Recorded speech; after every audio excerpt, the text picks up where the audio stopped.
tôi xây bong bong chẳng xem bong bong pra yôn XLឬក៏ XL ដែលចង់លេងរៀងឲ្យប្លែកជាងមុនតិចទៀតគឺជាការ upgrade ឡើង Raptor ណាអញ្ចឹងយើងធានាឲ្យសម្រាប់ឈុតនេះគឺឈុតគោលហ្មងហើយគាត់បន្ថែមជាមួយជាគៀងថ្មីមួយគូទៀតសម្រាប់ជាគៀងផលរបស់ចិននេះប៉ុន្តែធានាឲ្យគុណភាពពលឺធានាដឹងតែមួយអេមតែម្ដងសម្រាប់ការ upgrade នេះគឺគាត់លេងជាលក្ខណៈឈុតធំដូរថ្មជាឈុតគោលរបស់ពួកខ្ញុំណាអញ្ចឹងសម្រាប់ឈុតគោលគឺយើងមានថ្មស៊ីនមុខមួយគូជាមួយនឹងកែមកង់ជាមួយនឹងកាងប៉ាណារបស់ចិនប៉ុន្តែយើងធានាឲ្យគឺជាផលិតផល copy មួយដាក់មកដឹងតែមួយអេមតែម្ដងហើយក្រៅពីហ្នឹងយើងមានបន្ថែមជាមួយនឹង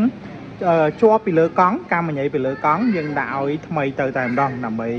ធ្វើម៉េចដាក់ឲ្យស្អាតកុំឲ្យយើងឃើញមានបិទបាំងឬក៏មានកែច្នៃឬក៏កុំឲ្យមានប្រហោងនៅពីលើកង់ណាយើងដាក់ឲ្យមួយ set តែម្ដងជាមួយនឹងកែមកង់ក្រោយនេះគឺយើង customize ដូចគ្នាធ្វើម៉េចឲ្យស្អាតឲ្យស៊ីគ្នាជាមួយនឹងកែមកង់ខាងមុខតែម្ដងអញ្ចឹងបងមើលពណ៌ជាមួយនឹងកែមកង់ស៊ីនជាមួយនឹងកែមកង់ខាងក្រោយណាធ្វើធ្វើថាកែមកង់ខាងក្រោយនេះផលិតផលរបស់ Thai Customize ប៉ុន្តែពណ៌គឺស៊ីគ្នាតែម្ដងអញ្ចឹងបងដាក់ឲ្យនឹងដាក់ពេញចិត្តតែម្ដងហើយយើងមានប្រឡាំងដាក់ទៅជាមួយមួយ set តែម្ដងអញ្ចឹងបងលេងជាឈុតគោលនេះគឺសឹងតែពេញសាច់ហើយមិនទៅថែមលុយប្រឡាំងដាស់ឬក៏ស្គូបពីលើដបូលអីទេគឺពួកខ្ញុំរៀបឲ្យមួយ set តែម្ដងក្រៅពីហ្នឹងគាត់បានលេងជាមួយនឹងតែនស៊ីមរបស់ Raptor នៅគូតនៅតាគៀកក្រោយជាមួយនឹង spray ទឹកគូផងដែរអញ្ចឹងមួយ set នេះក្រោយពេលតឡើងហើយធានាថាដឹងតា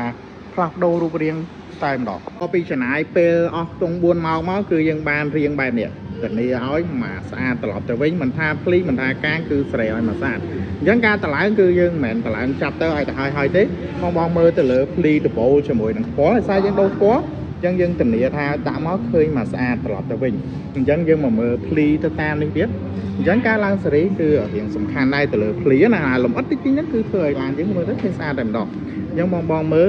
ក្រោយពេលដែលយើងត្រឡើងរួចរាល់គឺមួយ set នេះធានាឲ្យមួយអេមតែម្ដងមិនថាពណ៌មិនថាភ្លីជាមួយនឹងកាងខាងក្រោមអីគឺធានាឲ្យមកស្អាតអញ្ចឹងការត្រឡើងសេរីគឺយើងចិត្តចង់បែបនេះហើយសម្រាប់ការឡើងគឺយើងមិនមែនចេះតែចាប់បន្ទប់ឲ្យតែជាប់ចេះតែបាញ់វិញទេគឺអត់ទេគឺយើងមានជើងមានផ្ពាល់មានឆ្អឹងផ្ពាល់អីត្រឹមត្រូវចាប់មកគឺមកស្អាតតែម្ដងអញ្ចឹងបងដាក់ឲ្យមិនបារម្ភនោះទេថាអូតិចអត់ហាប់អត់ណែនៅទៅតិចជីអាលងវិអាលងអីណាគឺអត់ទេកន្លែងយើងគឺយើងមានឆ្អឹងមានអីសម្រាប់ចាប់តម្រូវតែម្ដងអញ្ចឹងបងមិនបារម្ភទេដាក់ឲ្យគឺមកស្អាតផ្លឹងបែបនេះជាមួយកែមកង់ពណ៌ស៊ីនជាមួយនឹងកាងចិនប៉ាណាចិនគឺដាក់ទៅធានាថាមកឲ្យមកស្អាតគឺយើងមិនមែនយកអីវ៉ាន់ចេះតែលុំយកមកដាក់ជូនបងនោះទេជាមួយជាគៀងបងមើលទៅលើអក្សរ C គឺស្អាតមែនទេអក្សរ C Daylight ជាគៀងផិនចិនមែនប៉ុន្តែគឺក្រុមហ៊ុន VLAN គេធ្វើមកគឺបានស្អាតល្អមែនទេក្រៅពីហ្នឹងគាត់ក៏បានបន្ថែមជាមួយនឹងតែម Raptor នៅខាងក្រោយជាមួយនឹងកែមកង់មកថៃយើងបន្ថែមទៀតមកគឺស្អាតតែម្ដងអញ្ចឹងសម្រាប់ឡានផុតគឺគាត់លេងកង់ហើយស្រេចហើយអញ្ចឹងគឺលេងមួយ set នេះមកគឺស្មើស៊ីគ្នាស្អាតតែម្ដងអត់លៀនពេកគឺហើយក៏អត់លឹបពេកដែរអញ្ចឹងដាក់ហើយគឺដឹងតែមកស្អាតមកអេមមកមើលបែកផ្នែកត្រឡប់ទៅវិញអញ្ចឹងការតម្លើងគឺចប់រួចរាល់ហើយនៅតែគាត់អាចបន្ថែមលេងត្រចៀកក្តោបឲ្យមើលទៅកាន់តែដូច Raptor បន្ថែមទៀតជាមួយឈ្នន់មកគឺមក set ធំតែម្ដងអរគុណចាស់សម្រាប់បងដែលមានតម្រូវការចង់លេងឡើង Raptor អាចមើលគំរូនេះបានហើយសម្រាប់ការឡើងគឺយើងបញ្ជាក់អីវ៉ាន់មួយភ្ញៀវឲ្យច្បាស់នៅក្នុងឈុតគោលរបស់យើងគឺយើងមានមកកញ្ចប់ឲ្យគាត់ទៅតែម្ដងបានន័យថាគឺឡើងមកដោយ Raptor ខាងក្រៅហើយមានតាំងពីកាងមានតាំងពីប៉ាណាមានតាំងពីផ្ពាល់កែមកង់មុខក្រោយ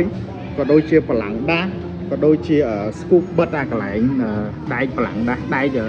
ស្ដោងនេះណាក៏យើងមានតែឲ្យស្គូបបិទលើដបូលនោះក៏យើងមានតែឲ្យដែរគឺយើងអត់មានឲ្យភ្ញៀវត្រូវអេតអានេះត្រូវថែមលុយដើម្បីបានអីវ៉ាន់ផ្សេងទៀតគឺអត់ទេគឺមកកញ្ចប់គោលរបស់យើងគឺយើងរៀបឲ្យភ្ញៀវឲ្យស្រេចតែម្ដងអញ្ចឹងភ្ញៀវគឺស្រួលមកខ្វល់ថាអូមកកញ្ចប់គោលហ្នឹងទីខ្វះនេះខ្វះនោះទៅគឺអត់ទេមកកញ្ចប់គោលរបស់យើងដាក់ទៅគឺមក set តែម្ដង